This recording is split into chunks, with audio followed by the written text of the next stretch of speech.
Welcome to the ESPC Property Show. I'm one of your hosts, Megan, and I'm just here to give you a little bit of an intro to this week's episode.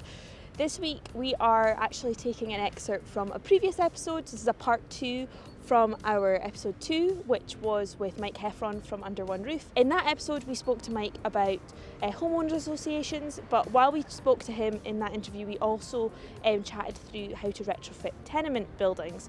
And we really thought that part of the conversation was really insightful, but just to save that episode being too long, we decided that we would keep it for a part 2. So this is part 2. We wanted to just let you know to bear in mind also that this episode was recorded in February, so a few of the pieces about legislation and the Scottish Government are maybe slightly out of date, and there's been some changes since then. We speak about the Heating and Buildings Bill. We do have an article on espc.com that details more about that, and I'll link that in the show notes. But other than that, I hope you enjoy the episode, and here's our chat with Mike.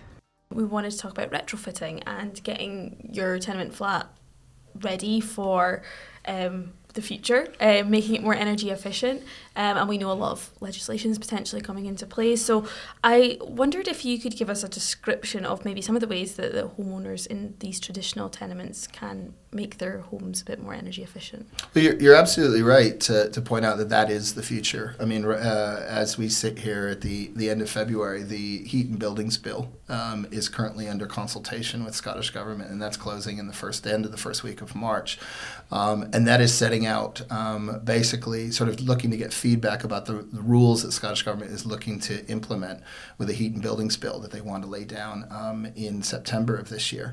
And there's going to be a lot of rules about what are the responsibilities of different kinds of homeowners when it comes to energy efficiency and zero carbon heating systems. When it comes to tenements, it's going to be a very particularly tricky one. Tenement buildings, old and new, have a lot of challenges, particularly the traditional buildings have a lot of real challenges when it comes to doing energy efficiency work, finding ways to heat them using zero carbon heating systems. Just to touch on one of the sort of the tricky bits before we get on to sort of potential solutions, insulation is often talked about as the way to sort of solve the problem about energy efficiency, and oftentimes it certainly is the way to do so. Where that runs into problems is particularly with historic, traditional, pre-1919s, as we call them, buildings built before pre-1919 that were built of sandstone in particular. So if you're talking about putting insulation up, there's two issues with those kinds of historic buildings, those traditional buildings. One is the aesthetic sort of look of it. I mean, imagine putting exterior insulation on all of the beautiful old sandstone buildings you find in the New Town, for example, and not just in the New Town. Yeah, so it's almost a non-starter. Yeah. So I mean, that's a beautiful sort of element of Scottish architectural history that we wouldn't want to lose. The second bit of those, there's a practical reason not to do that. Those buildings are made of sandstone. If you slap insulation on the outside of it, those buildings, the sandstone is meant to breathe. The water over the course, the moisture over the course of a year will move in and out of that stone. If you were to put insulation on the exterior parts of those buildings, it would dry it out. It would definitely seal it, and then the entire interior bit would crumble. Right. So that's something that you're just not going to see with those traditional buildings. That does work in more modern construction. So there are projects currently going on. The council's actually got an interesting project going out in Wester Hailes with social housing, which has a mix of social housing but also private tenants as well, where they're doing a vast amount of insulation work on 60s and 70s council flats, which are going to make a huge difference to the energy efficiency and reduce fuel poverty out there. And that's doable in other areas, but with the old historic buildings, not so much. Interior insulation is also problematic for some of the same reasons with the building construction and the kind of walls that were built, but also simply just generally with tenements. Interior insulation work, first of all, it has to kind of be done throughout the entire building. It doesn't make sense to insulate your flat because the heat will just go it'll escape into another flat, which is colder. And so you'll just end up with the same problem. It's coming in through different ways. The other issue is tenements by their very nature, flats by their very nature, are small spaces. If you're in a detached or semi-detached home, you can possibly move to the other side of the house over the course of a week. If you're in a tenement flat, there's nowhere really to go when you're talking about that amount of work that needs to be done for interior insulation. So you're going to have to decant from the building and possibly move out. And maybe the builders say it'll take a week, and maybe the builders don't always are accurate when it comes to how long it takes them to do things for whatever reason. And suddenly, we couldn't get the material. It's going to be another week before we're waiting on this one thing. Next week, you're a month out of your flat. You've got children that, like, where are you staying? How are you getting your children to school? All those kinds of issues. So those are significant challenges that need to be addressed.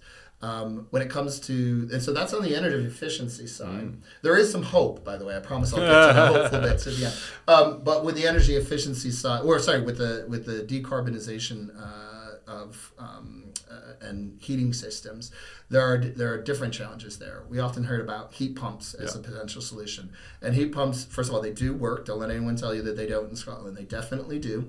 They work ideally for detached and semi-detached homes. Where you get into problems with heat pumps is when it comes to tenement flats. It kind of goes back to what we were talking about before. You're talking about individual heat pumps, which are these are the sort of air source heat pumps that are what most people talk about when they're talking about that. There are other kinds as well. But those units sitting outside in the back garden, that back garden is going to be common area, so you would need at least a majority of the other owners probably to agree to it if your title deed say, or the Tenement Act definitely does says that the back garden is a communal area. But the other problem is the Tenement Act is silent on the issue of those kinds of heating systems.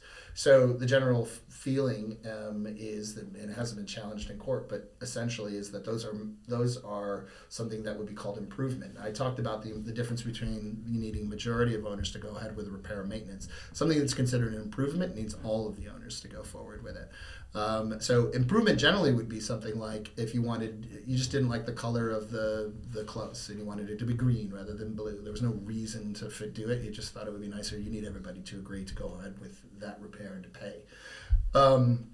Repair or maintenance, though, you only need that majority. Now, something on this topic of energy efficiency, insulation is actually, because of an amendment to the Climate Change Act that was passed, I think in 2010, that is considered repair or maintenance. So even though you're improving the energy efficiency of the building, in reality, actually that is considered something that only needs a majority of owners to go forward with.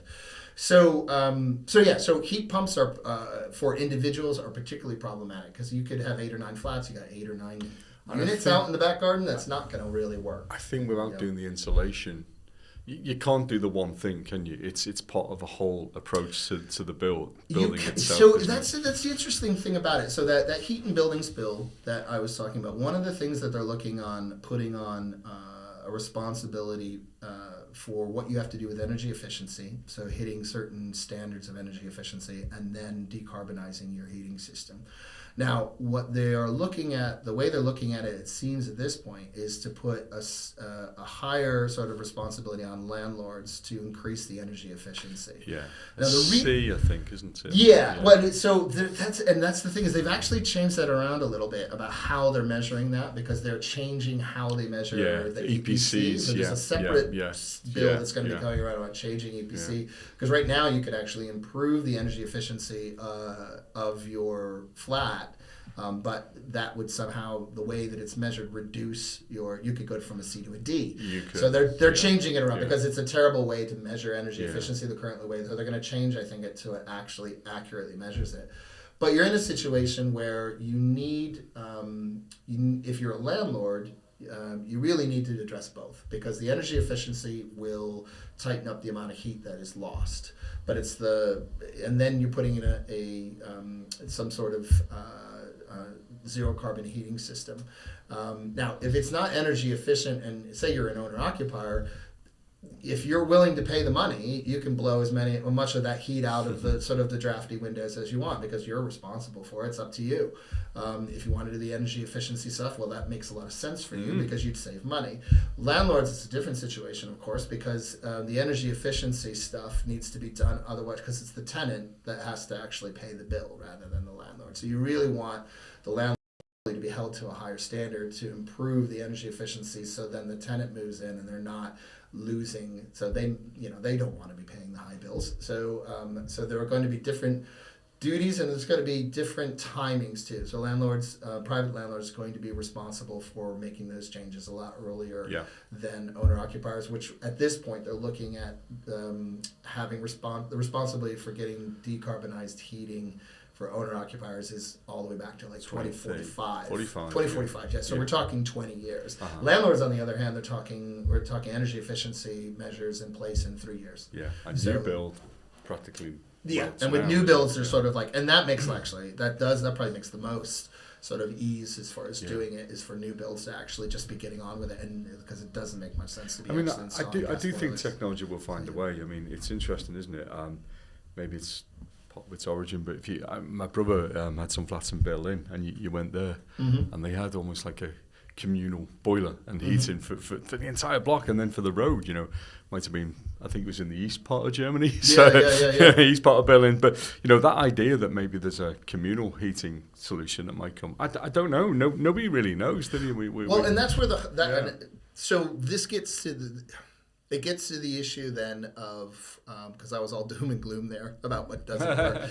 There are solutions that work. So starting with what we talked about last, the decarbonizing the heating in Scotland. Heat pumps, individual heat pumps, are probably not workable in most situations when it comes to tenement buildings. However, there are two particularly options that you can look at as solving that problem, and they're both from a communal perspective. One would be a communal heat pump. So you'd have one heat pump in the back garden or on the roof that would be responsible for all the flats in the building. There are a number of organizations, both I think Glasgow City Council, I can think of at least 3 or 4 off the top of my head, that are looking to do pilot projects on this, looking to sort of fund and see how the process would go through, see where the barriers would be to having one heat pump that would take care of an entire building. The other one, which is probably even more likely as a solution, is district heating. And this is a situation, and there we go. So the district heating is something that actually probably is the best solution for tenement buildings. And this is something that wouldn't be just for the building, it would be for the neighborhood. So you would have a heating system that would be located in a neighborhood, and it would provide piping that would be piping the hot water to all of the homes, detached homes, businesses, tenement buildings, whatever, in a certain area. Each one of the councils right now has put together something called the LHES, and this is a local heat and energy plan. Edinburgh is consulting on that now. The consultation ends in the early part of March as well, and you can look it up online and take a look at and see what they're thinking as far as sort of different areas of the city that would fall under communal heating provisions. And obviously it would be the most, it makes a lot of sense, it would be the most dense areas. It sounds quite radical, but when you really think about electricity, you don't generate, well, sometimes you generate your own, but it's the same principle, isn't it? That it's coming from one supply and you're just part of that. You're getting you get it from the grid. Yeah, it's an interesting space. I think we'll be providing a lot more information on ESPC.com in the future. We believe we almost have a responsibility because, as with any emerging sort of sector, we're going to have the people in it for the quick buck who maybe aren't going to do the right work or So I think it's changes here. I think brilliant, Mike. I think we covered pretty much everything we wanted to do today. I think that was great. Lots of good advice. I just say we really believe change is here, isn't it? This is not going to go away, and we're only going in one direction really with this now. Oh, absolutely. And that is something that we're trying to adapt with as well. So we started off as an organization just to help owners with repairs and maintenance of their buildings, but retrofit is very quickly becoming part of and parcel of that. And one of the things that we're stressing too is the importance of is a fabric first approach. Is that it doesn't make a lot of sense to insulate a cold and wet building. You really want to have a building that is in good stead, that is standing. The carbon footprint of replacing these buildings. I think I read that 60% of the carbon emissions of a new building comes from the construction of it. it. We want to keep these buildings. That's some of the best thing that we can do to reduce our carbon footprint. Keep the building standing, and you can do that with regular repair and maintenance of the building. So absolutely, if anyone has any questions, something like that, please do come to our website. It's free, it's impartial information, and we're always happy to answer questions, and more than happy to come back and chat with you again about this over the coming years. Brilliant. Thanks, Mike. Thank you. So that was our episode with Mike. We hope you liked this part 2, and if you could leave a comment below if you enjoyed the episode, we would love to hear from you. Otherwise, Paul and I will be back next week with our much anticipated first time buyer special, so be sure to come back next Thursday to see us then. Otherwise, have a nice week and speak to you later. Bye!